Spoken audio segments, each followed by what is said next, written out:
Hey there. Ooh, it's like the ladies group here. I love it already. Oh, and it's Joel with his beard at 5 a.m.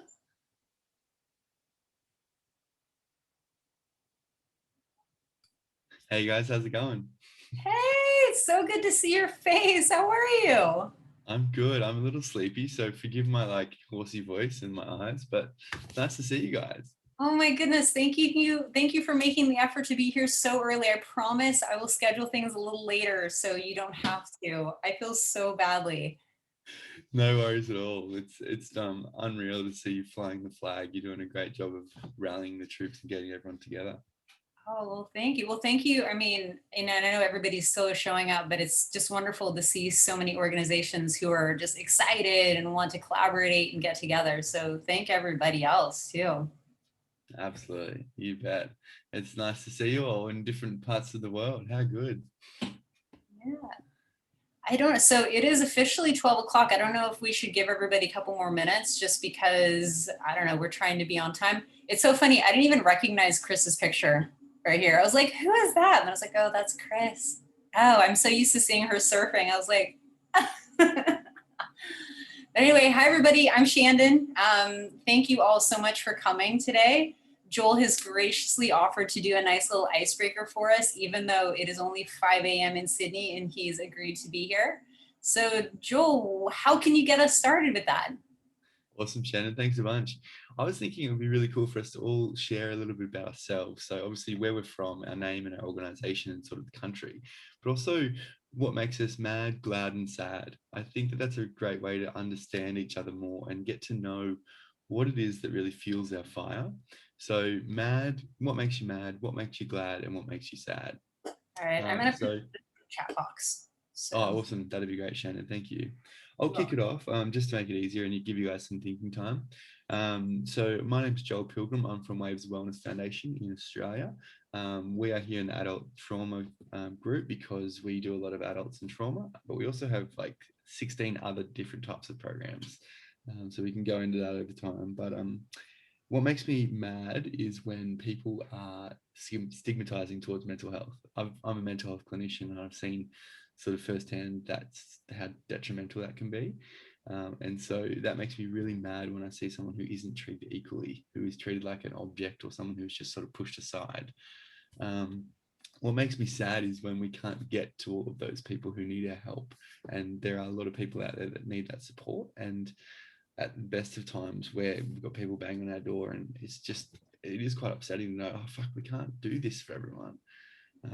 What makes me glad is to see the impact that we're all having around the world, this beautiful global family of ISTO, and starting from humble beginnings back in 17 to now seeing so many incredible organizations around the world and actually coining surf therapy as this real thing. And it's not just the impact that we're seeing on the sand here, it's the impact that we're seeing through all our brothers and sisters around the world that just gets me so excited. So that's what makes me glad. All right, so I've got to my right, Erin. So if you want to fire away next, it's all you. Nice to see Hey, you. thank you. So just a heads up, I am at a friend's house watching 4 elementary school kids until my middle schooler gets off. So it's a little chaotic. That's why I'm looking in like 1,000 directions. But so I am with Waves for Women, and we serve women who've experienced trauma kind of across the spectrum. So depression, anxiety, domestic violence. Um, and what makes me mad? I guess, but maybe frustrated is the word, but it seems, I would say here, for sure, here in Charleston, it's just really hard for people to access like quality mental health care. So I'm a clinical social worker. Sorry, there's some trampoline time, but finding affordable mental health care, especially for kids, is, well, and adults, is significantly, is just a really big challenge here. What makes me sad is, I guess, not having enough resources to serve all the people that we'd like to serve. And what makes me glad is just getting to be involved in a surf therapy organization and getting to kind of collaborate with other organizations as well. Yeah, I'm excited about that. So thank you. Awesome. Hey, don't ever apologize for what's around you, Erin. We know you've got it. You're all over it. Oh, yeah, that's right. I am. Just kidding. Thanks a bunch. It's nice to see you. Alrighty, so I've got next coming up Lisa Bosworth. Far away. Hi, it's Lisa. I came on a second or a minute after you guys started. So are we saying what makes us mad and then glad? Yeah, mad, glad, and sad. So yourself, where you're from, and then find that. Okay, I'm Lisa Bosworth. I founded Healing Wave Therapy I'm in Huntington Beach, California. And although we are, we will and do serve people with all kinds of, anxiety, depression, addiction, whatever. My focus, and it's just like, it just really hits a soft spot with me, is men who have been recently released from state prison here.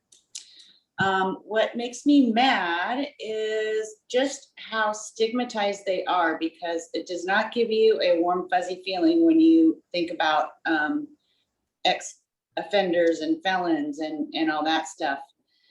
What makes me glad is just seeing, just like the child in these guys that opens up. And contrary to popular belief, they are like children themselves. They've been away for a long time, and a lot of them were put away when they were just kids themselves in late teens, and very influenced by their environment and their peer groups.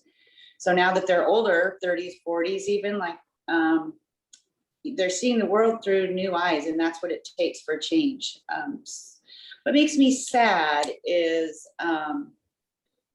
seeing them, and I'm going to say fail, and it's a harsh word, but seeing them fall into old patterns, because I've been in contact with some that just, like one of the guys, he was just in our groups a month or two ago and was just very humble and grateful and soft-spoken and mild-mannered, and all of a sudden, out of the blue, he just took off, and he ran from probation and parole. I guess he sucker punched a guy in the face, but it turns out he had like some deep mental health issues that weren't on the surface enough for anybody to even know.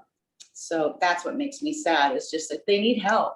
They really need help, and there's not much available to them besides housing and food and education and employment, which are all important, but they're not the main things that will promote lasting, reliable change. They do influence it for sure, but the change comes from inside them, and it comes from them looking at the world like with a new self-image, with a new sense of identity, and new hope of what they can do and who they can be. Like, I love that Chris calls them athletes, and I can't wait when we start here real shortly to start calling them that, and it's going to be funny to see what they do. So awesome. Thanks so much, Lisa. And I'm really excited to be here. I'm really excited. Thank you. It's a pleasure to have you here. It's awesome to see everyone. Is it Luz, or how do I say your name? Yes, it's Luz Elena, but I just put Luz because no one can say it. Hi, my name is Luz. I'm from Oceanside, California. The organization I work with, there's two of them, but it's Women Veterans Surf Project. I'm a co-founder, and we're not a nonprofit, but we got picked up by AMP Surf as a program, which is pretty awesome. And then I also work with the Pendleton Surf Club on Camp Pendleton. I'm their events coordinator. So what makes me mad is, so I'm a Marine Corps veteran, and I do a lot of work with women veterans, trying to get them especially into surfing. And what makes me mad is that a lot of times I see that when the topic of military sexual trauma comes up, and how to recover from that, a lot of people have this idea that we have to continue talking about the trauma as opposed to the self-care portion. And so groups are often started where the focus is the trauma, and That makes me very mad because that happened, but who we are today is the most important. What makes me sad is that nothing against the VA system, but it makes me sad to see that there's still a challenge to change the system where we start rewarding recovery. Because what I've often heard from a lot of veterans, and myself included, is that there's a fear that if we start reporting that we are doing better as a result of surfing, for example, a lot of benefits that we get as disabled veterans, I have heard from a lot of vets. We are very afraid to discuss that with the VA system for fear of losing our benefits. And I wish that would change. What makes me glad is the openness in the last couple of years to the veteran surf community for women to step up. And I have been super vocal about, like, this is great, but all these programs are designed for men. So what about the chicks? So we started the Women Veterans Surf Project. And we actually have our very first retreat that unfortunately I'm not at because my car broke down. But Karen Evans is who I co-founded this with. And so I'm happy to be here on her behalf as well today. Oh my gosh, Luz. Well, first of all, thank you. I know how very few female Marines there are, and especially Marine veterans. So thank you so much for being, just a shining light and paving the way for so many other women, and also helping with recovery. I just wanted to acknowledge that. I think Marines have the least percentage of women out of all the branches. So it's a huge deal that she's a Marine. She's incredible. I mean, we're all incredible just as far as service members go. Sorry. Thank you. You're Absolutely. welcome. We saved the best till last, Shandon. Well, first of all, thank you so much again for being here. My name's Shandon. I met Joel a few years ago at the International Surf Therapy Organization Summit that we had in 2019. I'm here based in Los Angeles, and I work with the Best Day Foundation. We give surf therapy options to children with special needs, and we've been here in Los Angeles for 4 years. So that's how I came to know Chris and Joel and so many of these amazing people that we now work with. Gosh, something that makes me mad. I think that on a certain level, there's still a blind eye that's turned to mental health. It's like, here's a pill, which of course some people prescriptions are needed. Erin is an LCSW, so I know that you've seen this before. Sometimes prescriptions are needed, but pills aren't always the answer. And we've talked a little bit about recovery and just how beneficial it is to people. And I feel that if the stigma wasn't there and people were given the opportunity to these alternatives, that I think there would be more understanding of how we really are in this together globally and how we can work together to solve some of these issues and feel supportive, globally. Let's see, what makes me glad is to be here and be able to be part of this community.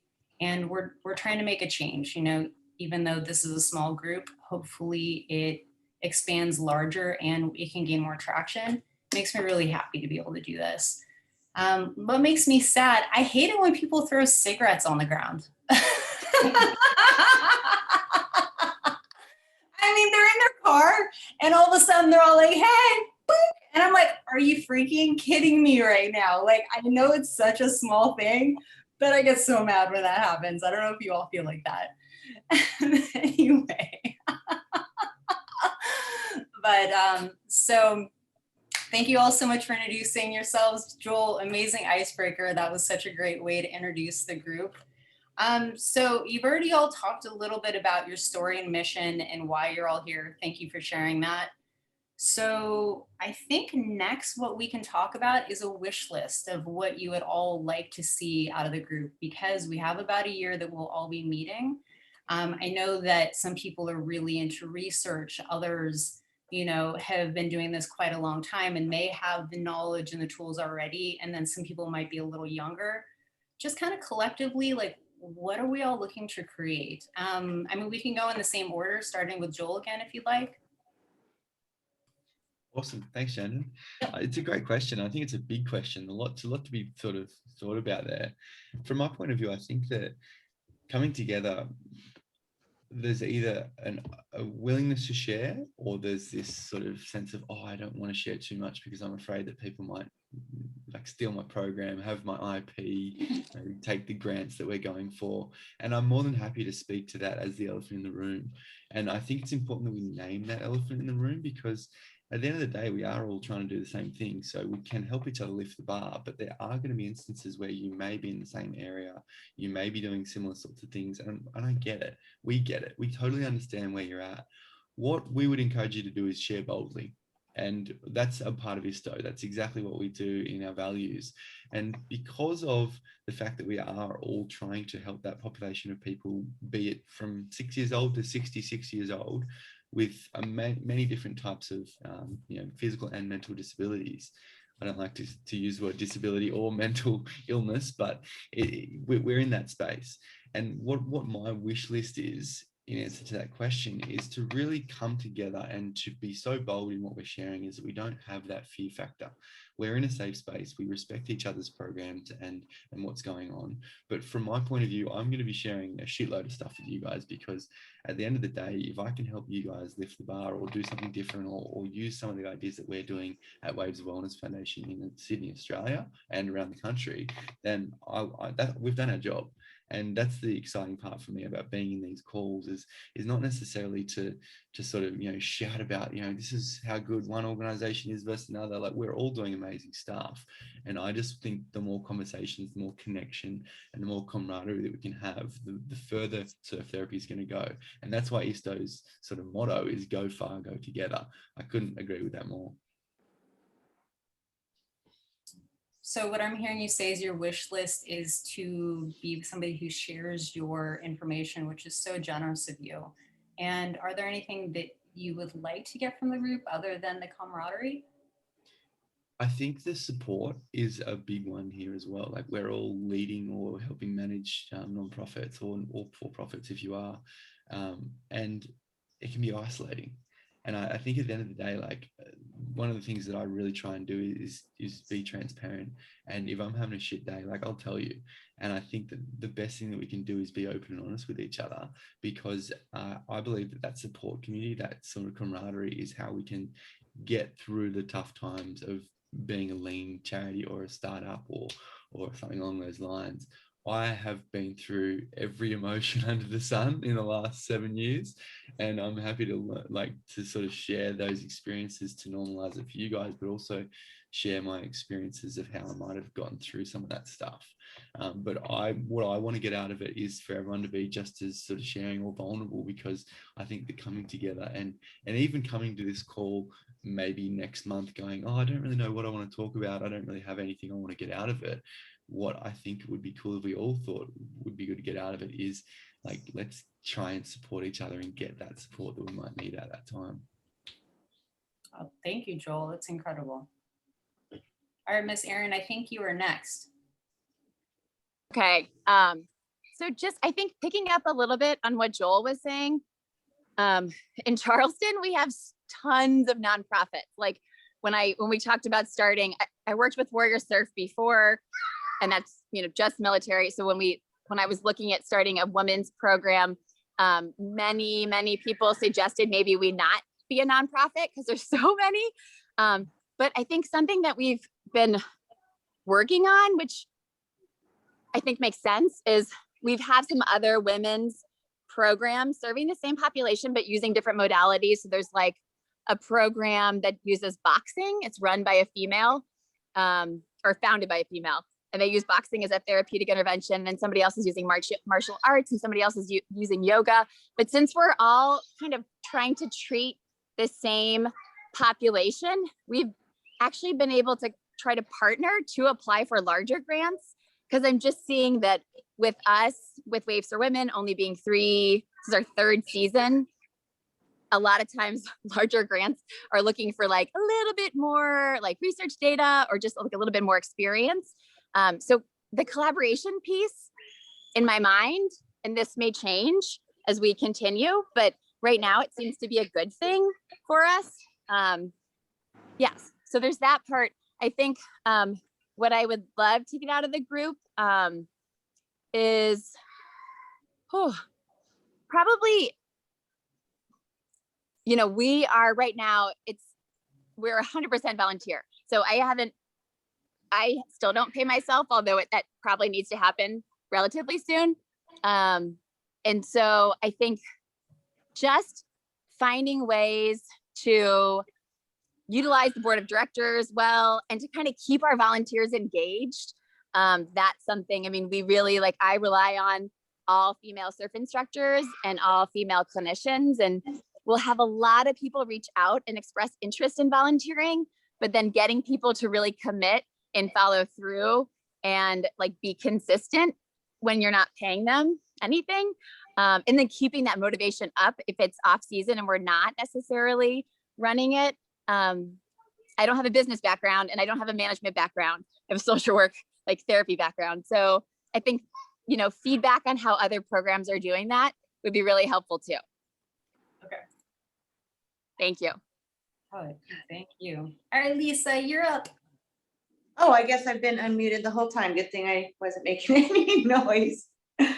I'm gonna ditto off of what Erin said, getting volunteers, because so far we don't have paid positions yet either, including myself. So that does kind of segue into like going into like seeking sponsorships, approaching companies for donations. I know we're set up for donations through Facebook and PayPal, but I'm a little, like, I used to be in sales a long time ago, so I know cold calling, but when you're asking for money, it's just a really hard thing.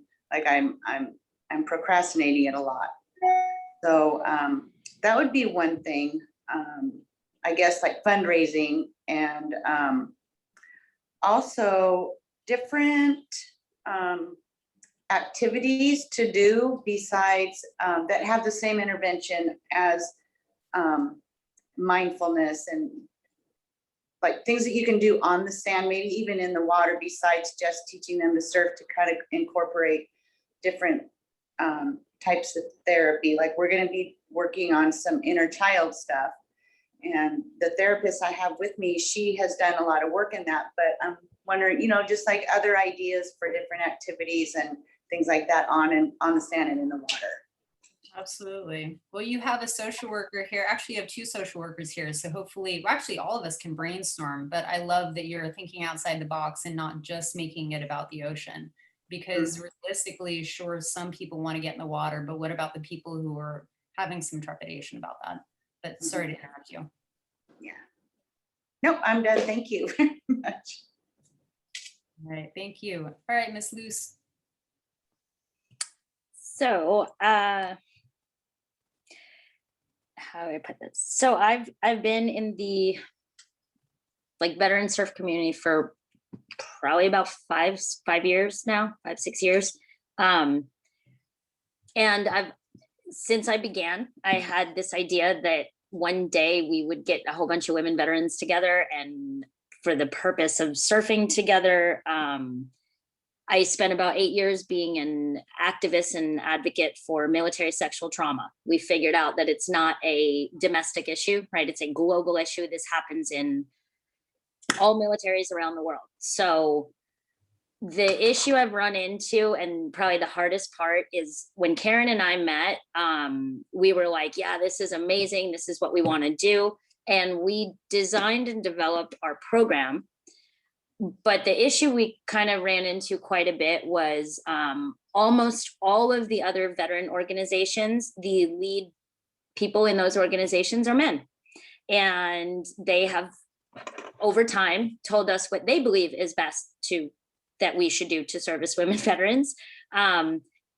So I think what we're looking for really is a lot of assistance and guidance with the development of a nonprofit. We want to be mentored by people who've already kind of walked that walk, what mistakes not to make, like, and Karen and I have looked at, becoming our own nonprofit. So this way we can make some decisions without always being under the umbrella of another organization that's male led. So nothing against men. We just, but we really want to do this on our own.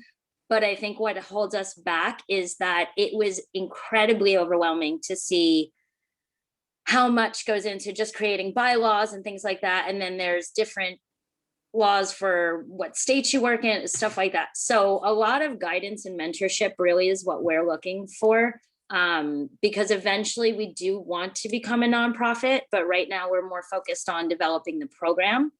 And then eventually too, I'm hoping through ISTO that we can somehow create a registry or a list of women veterans internationally, right? Not just in the US, but internationally, women veterans in Australia, in other places. I think that would be so cool to connect with them, because eventually we want to surf together. So That's amazing. Well, and especially MST, and all respectful, but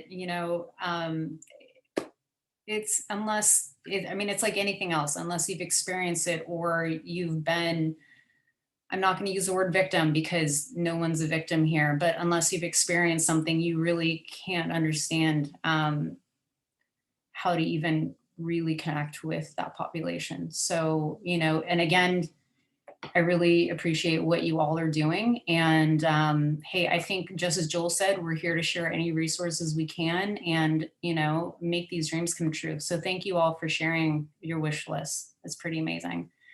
My wish list is to just kind of be here for you and guide you in what way I can. Any ideas you have for speakers, let's talk about that. I've actually considered maybe like co-hosting. So for example, next month, say Joel and I co-host and we're like, okay, this topic this month is research about surf therapy. So we can share everything we have. Luce, I know that your partner is super into research. She and I have exchanged a couple emails about that. So that's just one example. And that way everybody can really say, hey, here's my expertise. Like, I'm taking ownership in this group and let's, make this all happen. Because with example, me just leading this group, it's like, okay, well, this is how I think it should go. But, maybe Lisa's like, hey, have you ever considered this? And so, Lisa can take the lead on that. So if you all are open to that, let's maybe talk about maybe like collaborating in the months to come and making that happen. I mean, does that sound like something you'd be into? All right, cool. Very cool. All right, so it's only 12:26 and we have a small group, so we've gotten through everything so fast. What do y'all think about doing like trivia every month or like something else that can kind of like bring us together, be like, surf trivia? How's that sound? I love it. The idea of trivia is like maybe a surf specific, like aloha trivia. One of the things that's popped up for me, Shannon, is that like there's different levels of experience in different years in the sector, and there's the mentorship, Luz, I think is a really big one. And so what would be cool is if you guys would think up all of your questions that you've got, and then we can divide and conquer that during each of the calls, because obviously there's going to be a shitload of questions that'll come up, and then maybe not enough time every month we catch up to answer everything. But as your list evolves and as things start to come to fruition, like we can share our constitution with you or our objects. I don't know if Australian law is different to US law, for example, but the lessons learned along the way, there were so many examples of us just wasting time and doing it wrong. And so if we can save you making those wrong mistakes or wrong turns, left turn, right turns, like then we've done our job, I believe. One of the other things that I'm hearing is that there's a lot of concern, sort of fear, maybe like, how do we do this? What's the best way forward? What structure as an organization? Even board of directors, that was a really good one, Aaron, around. I think it was Aaron that said that. And the idea of how can we use our directors? Like, how can we do fundraising? These are all things that I'd be happy to share. Maybe even bring in people from our teams that are experts on this to then download their knowledge to the rest of everyone. But it's almost like you come here with your sponge, it's fully dry, and you just sit in front of your computer and you just allow it to soak in as much as you can throughout these calls. And it really needs to be directed from us and saying, oh, this is what I'm struggling with, guys. This is what I want help with. Definitely. I think those are all great points, Joel. Thank you for bringing those up. Okay, so that said, who wants to co-host with me next month?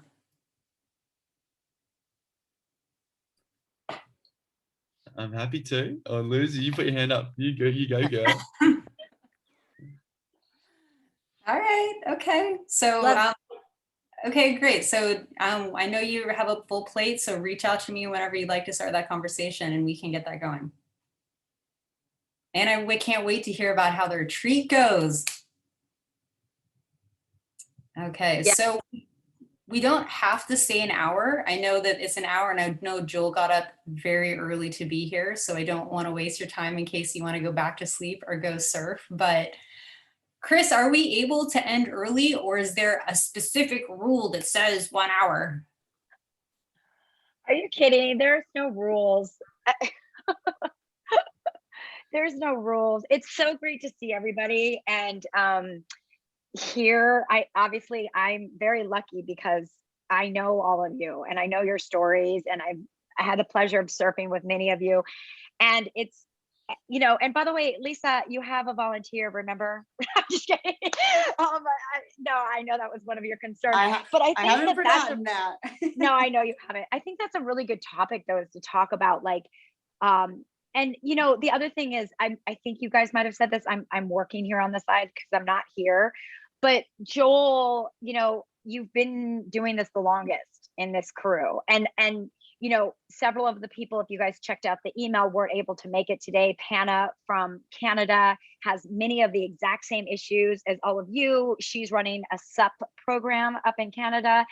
Krista has been doing this for quite some time in New Zealand, but nobody's been doing it as long as Joel. And so, Joel, I think it's, first of all, incredibly generous of you to offer up what you have already done successfully and share it, and being willing to share it. And I think that was such a big part of ISTO's mission. It is a part of ISTO's pillars, of course, is to understand through the research and share as much as we can to better our best practices.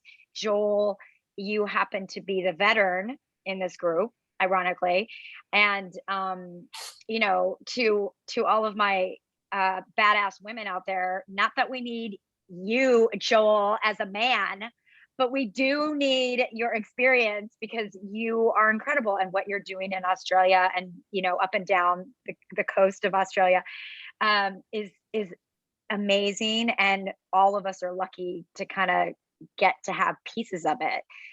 This whole idea of intellectual property, and it, oh, it's mine and it belongs to me and I don't want anybody to know, it doesn't serve anybody, and it certainly doesn't serve the sector. And ISTO was always about how can we improve best practices and how can we have more. I mean, our mission is to enable more inclusive, safe surf therapy. We can't do it unless people want to share.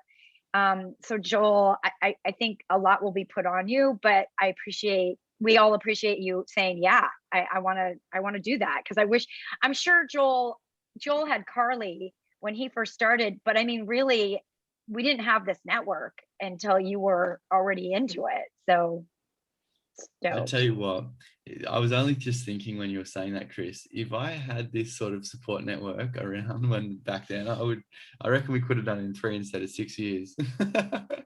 And like Carly was my sounding board. Carly Rogers she's the founder of Ocean Therapy through the Jimmy Miller Memorial Foundation, where Chris was working with her. And she's amazing. She's the godmother of surf therapy, I call her. And I loved being able to call her up and go, I got this problem, like help me out here. But if I didn't have that, I would have been screwed. So yeah, I'm more than happy to share. I would say that like the best way for us to potentially use the next 27 minutes of this call, if you guys don't have to peace out, is to actually start raising the topic of what's the biggest challenge that you guys have got at the moment. I think that might be a really cool way to just start to go like, let's be vulnerable. Let's start to live those sort of values and go, what are we struggling with and how might we be able to structure these calls moving forward to support that? Yeah, and I'm just going to say this and then I'm going blank again because I'm not supposed to be here, is if you guys have these questions, everybody else has these questions. So and Shandon, God bless you, Shandon, for taking on this role as the team leader. Shandon is going to be taking copious notes, but ideally, not only would you guys pose the questions, but you would come up with some bullet point answers. And then I'm going to be able to have a frequently asked question segment on our website, and it will be under the topic of adults healing from trauma, because you all are not the only people with these questions. And for people to be able to go to our website and go to the frequently asked questions and go, oh my gosh, they've already workshopped these answers for me. They've already put these together. They've brainstormed. We really are going to work on that. And Luce, to your point, Luce, I don't think you've checked chat box. I'm working on your rec letter. And then also to your point, absolutely, we are going to be utilizing our website a bit more so that it's a little bit more, there's a resource there. I get a lot of love for the research side because we are housing all the research available, but there are components like this, frequently asked questions. I don't know. And right now I'm sort of fielding those questions and I can't do that anymore. So I would, Shannon, through your copious note taking, we're going to put all this up on the website. So thanks everybody for what you're doing. And yeah, Joel, I say, if you guys can, get started. If you can. Well, all right, bye. Chris, before you go, don't turn your camera off yet. We're going to need to get a photo with everyone for our first ever call. So I'm going to take a photo of everyone in like 3 seconds. So give you some like shackers or something cool and we can all smile our lives away. Sweet as. See you soon, Chris. Shannon, I'm happy to sort of guide that if you like. Sure, please. One of the things I do with the team at WOW is I say, guys, like, what's your pain points? Like, what hurts at the moment? And how can we start to brainstorm or whiteboard or workshop some ideas to come together and to solve that together? Because many brains is much better than one brain, especially my brain when it's too full of shit. At the end of the day, like, for me, like, if I was to answer my own question and sort of thinking on the spot here, the biggest challenge that I have is around what we talked about earlier around volunteers, and the fact that harnessing volunteers is so hard because you've got skilled volunteers, you've got non-skilled volunteers, you've got program based on the sand, and then you've got people off the sand supporting stuff. And I think someone said this earlier, I think it was Aaron, like, I'm a mental health clinician, occupational therapist. I am not a fucking business person. I am not a like volunteer coordinator expert. And you figure out this stuff along the way. But one thing that constantly I struggle at is how to harness volunteers. And I think that could become a much bigger session, but I'm seeing a lot of nods and smiles that people are feeling the same thing. And for me, like, I almost like struggle. Like, let's say on the website, someone reaches out from WOW and they say, oh my God, I love what you're all about. I want to help. I want to get involved. The first thing that I would say to them is, awesome. What do you love and what are you good at? Because for me, like, I don't want to waste someone's skill set. If they're let's say, well, this is a bad example, but someone came with accounting experience and now she's our bookkeeper and finance manager, and she does it all pro bono because she loves money and she loves helping, but it wasn't about putting her in a rashie and just handing someone a drink bottle on the sand. It was about saying, okay, how can we use you properly? And I still struggle with it. Like, I think the amount of resources it takes to manage a volunteer pool is huge. And I feel like a volunteer coordinator is a role that we should be putting people on as a really key volunteer to then manage the rest of the volunteers.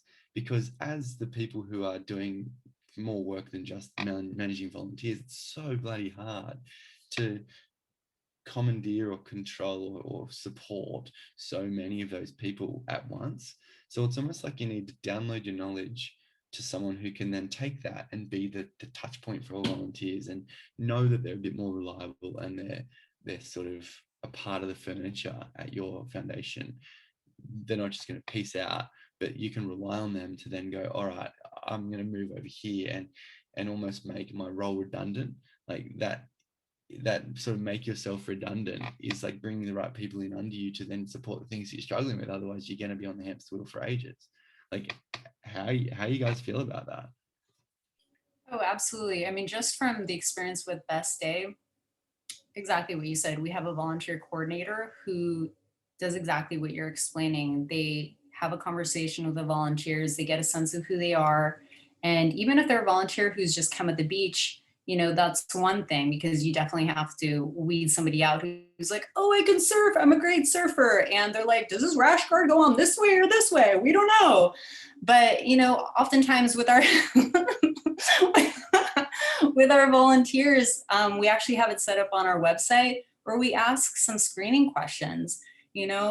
Are you an EMT? Do you have experience doing A, B, C, and D? And then from that, we can help direct them into our subcategories for the beach days. So I think those are all excellent points, Joel. This is Erin. I was going to jump in because I think my phone's going to die in like 2 minutes.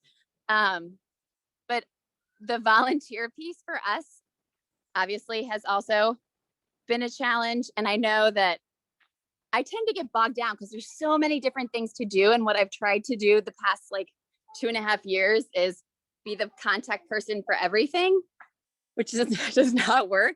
So the contact person for the marketing interns and the contact person for the research person, all that stuff. And it clearly is not effective. So yeah, I welcome having these conversations about kind of managing the volunteers. We finally have created committees, and in theory, they will each have a head, and that person will be in charge. The volunteer intake person will, have people fill out an intake form and then send them to the appropriate committee. And hopefully that person will be the one communicating. But I know I can be a little scattered and I get excited by different pieces of the program. And so I find that I can easily jump, or one day I'm focused on grants and funding, and the next day I'm focused on marketing interns, and the next day I'm learning about Instagram and how to use it, and then I'm communicating all of that in 12,000 emails. So I know for us it's the better we can create, I guess, efficient forms of communication that are streamlined and that are utilizing the volunteers skill sets, that would make life so much easier. Yeah, so thank you. Muting. It's so bang on. Absolutely well said, Erin. And I think that the best of the times, so what I'm hearing is also there's a potential of burnout. You're just so busting your ass to do so much that you're only one human, one epic human. But how hard can it be to manage all that stuff at once? Yeah. Who echoes that sentiment? Who else has got other pain points that you want to bring up?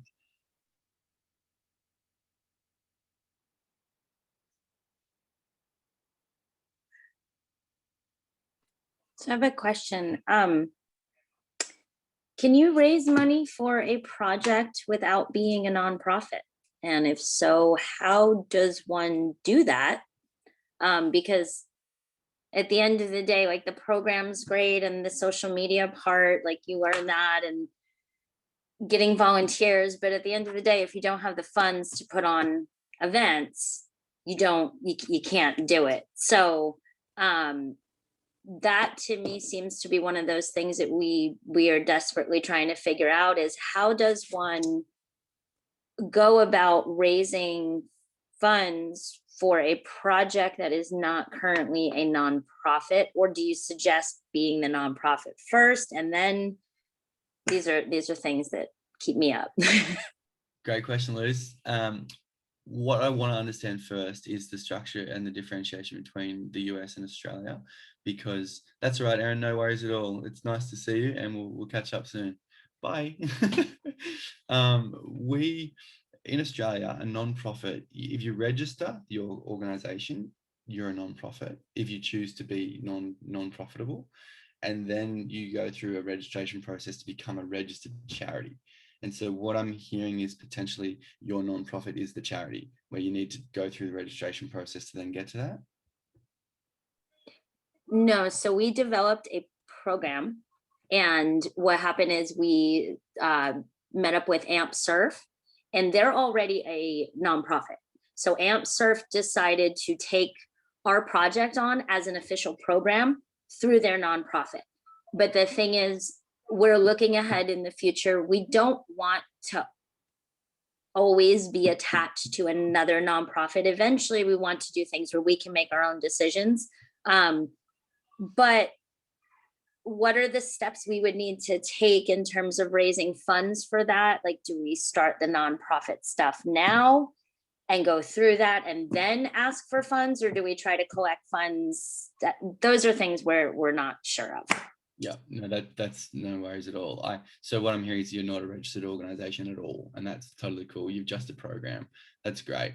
And so a lot of the time it's easier to do the charitable side of things first, like do the constitution, get your board together and get all of those things in place. It does take time, and while you're doing that, you can then be pushing the program forward, crafting that up. What's important for an organization or a business, let's say a for-profit company, what they want to see is tax deductibility.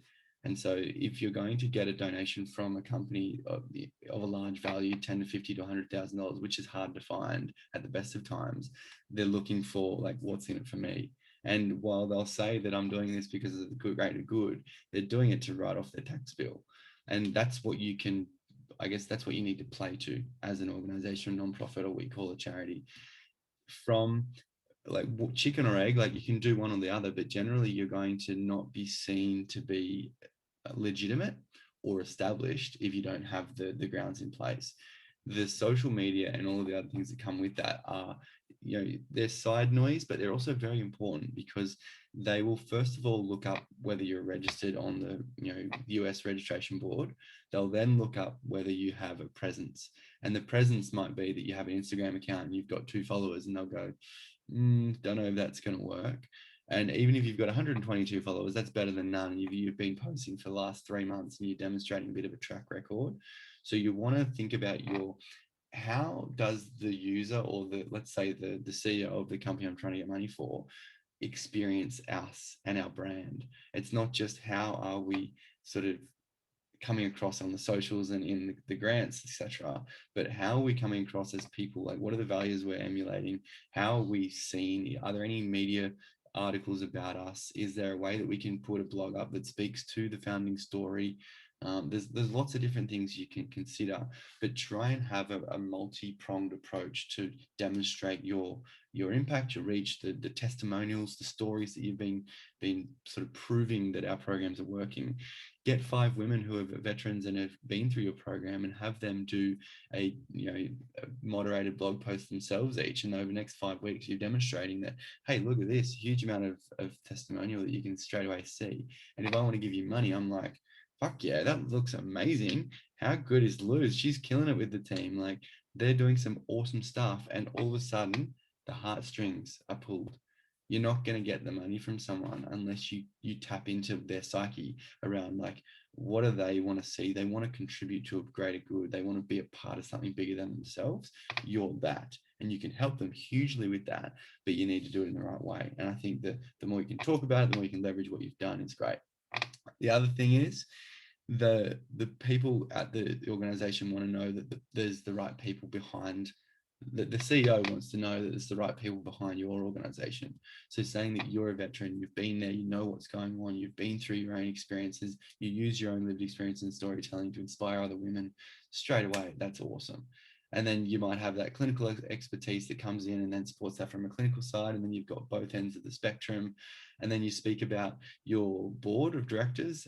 In Australia, it's 3 people minimum to start a board. I believe it's the same over there. And you need to demonstrate that those people have certain skill sets to then say, okay, so if I'm the CEO, I now know that it's not just the veteran who's got an amazing story and is really powerful and facilitating that, the clinician, you've also got the overarching support to guide and help them get through and navigate. So just when choosing a board, I mean, we're getting very much off topic here, but you asked about a very simple topic, but when choosing a board, you just want to think about the roles of like the areas that you need to like hit. Maybe it's legal, maybe it's marketing and media, maybe it's growth and sustainability. At Waves of Wellness, we've got HR, legal, commercial, finance, and clinical schizophrenia research. So it's just around the like, find as broad a people as you can and bring people in that you know and trust, because those people are the ones that are going to be sort of running the ship and telling you what to do. So you need to know that you share the same values. That's my short answer. Thank you. I realize it's a big question. Big challenge though, like a big challenge and a great one to bring up. It comes with its own little subparts of that, which we can sort of spend more time on. But a massive question about how do you start a non-profit? Yeah. What else pops up for you all?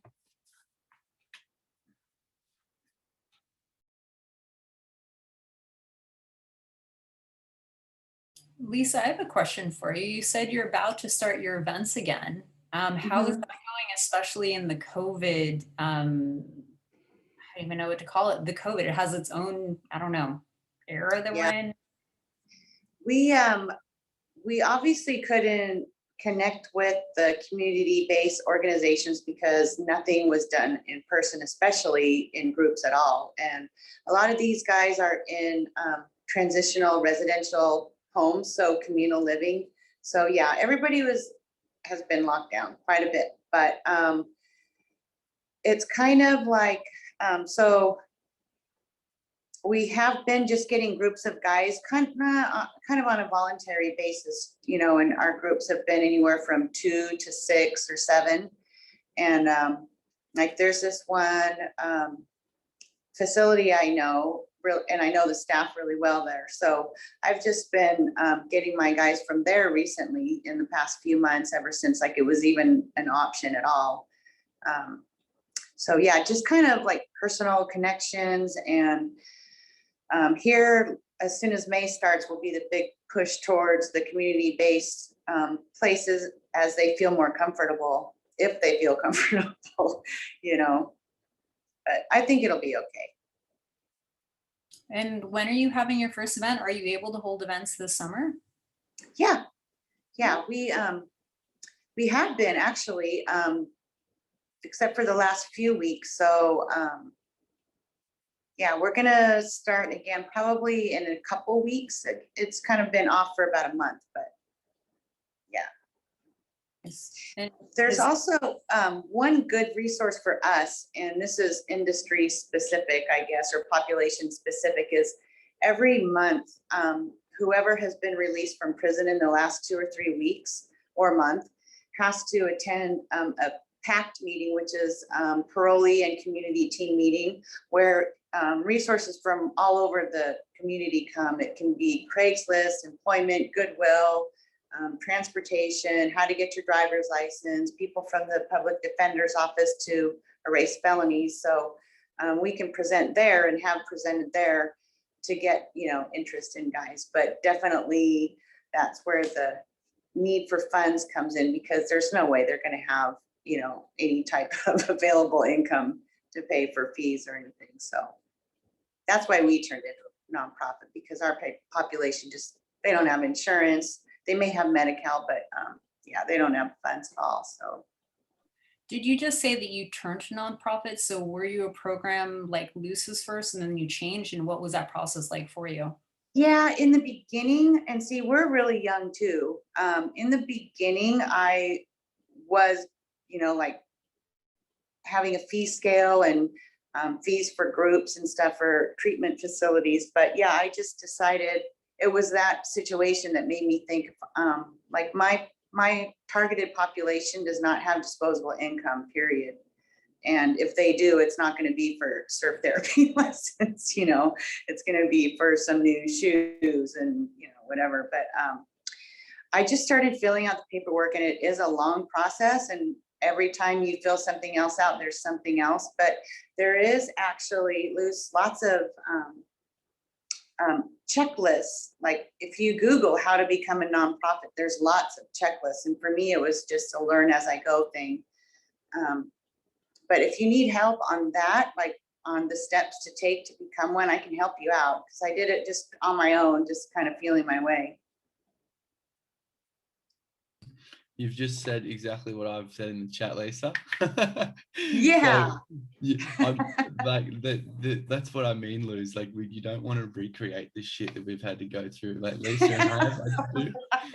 So the more that you can ask the specific questions, like check the checklist, like ask us. I've said in that chat, like I've got a shitload of documents that I'll just hand over to you, and you just change the name and recreate it into what you need, rather than having to start from scratch. That would be so helpful because I've done a little research and I don't know if all of you have been through this, but you find something and you think it's good and it's like a checklist or it's something that guides you. And then you have to Google that to see what the reviews are, to see if it's even legit. And then like, it's just hours and hours. So Karen and I were like, I don't even want to deal with it right now. We'll just develop the program. But I know this is a necessary step, but that's what we're trying to avoid is we don't know what we don't know. So going into it, I don't want to follow something that seems great. And then I find out I'm missing 10 documents or, you know what I mean? So any help could be, and we don't have a time limit on this. It's not like we're like, we have to do it in a year. I don't care if it takes 3 years. I want to eventually do it. I just want to do it right from the start. And I want to learn from everybody's mistakes and say, okay, like Lisa told me not to do this and Joel said not to do this, you know, and not make too many mistakes in the beginning. Totally. One of the things that happens in Australia is that someone comes up with this little sort of idea and they go, oh, I'm going to start a charity. I'm going to register a nonprofit. And I think it's like they're far less than the US, but there's like 10,500 charities that are all competing for the dollar. And one of the things that I'm quite passionate about is getting creative about how we can do it better. And we've talked about it already about competing for the charity dollar. And I love the fact that you're already working with AmpSurf. And I also get the fact that it's going to be easier to make your own decisions. So there has to be a middle ground where you can have this killer board that's like 7 people across all these skill sets that might be a board for organizations like you to then spread your wings and then rock and roll. Like, and this may not be the answer for you guys, but if there's other people in ISTO, Chris, and you may or may not be there, but if there's other people going through the same thing as you, Luz, which I'm sure shit guarantee there is, then there may be a solution to come together. The challenge is that if you have different objects or you're doing different programs serving different populations, it then starts to become a bit noisy. So again, maybe I'm just talking shit, but maybe think creatively about how you might be able to combine forces and then expand your network and then not have to do as much work just you guys on your own.